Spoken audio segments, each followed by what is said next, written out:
I think the first and probably the most important point is around depth and clarity of information.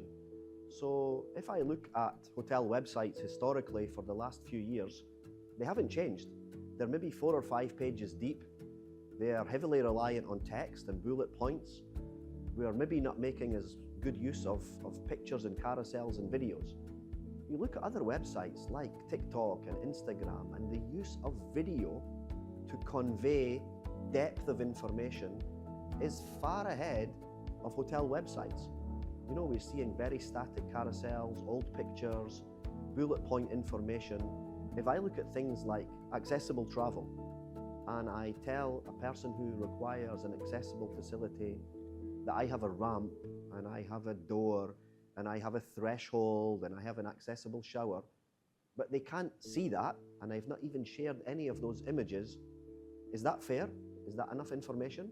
So I haven't seen hotels invest enough and change enough in depth and clarity of information.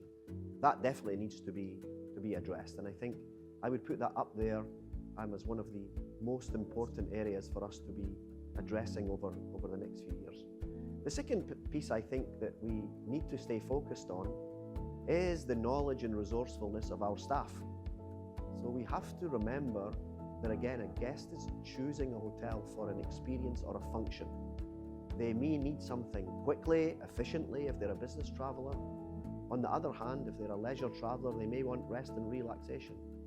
In either case, they're heavily reliant on the guest experience and the service levels. So making sure that our staff are still providing human contact and are knowledgeable, can hold a great conversation, they're resourceful, that's critical. So that's point number 2. And the last point is what we continue to talk about in terms of customer relationship management. Are we really talking to the customer personally, or are we treating the customer as this generic membership number that gets the same newsletter as everybody else gets, nothing's customized? You're really not talking to me. But when I look at the personalized feeds, again on social networks, the personalized information that comes on everything apps like Careem or Noon or Amazon, and how well structured those apps are in customizing the feed and information for me, that's not really happening in the hotel industry.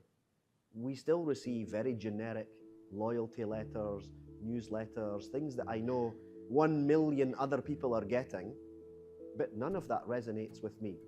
So I still don't see the industry doing a really impressive job in that area, and I think that's something that needs a massive area of focus from our hotel leadership.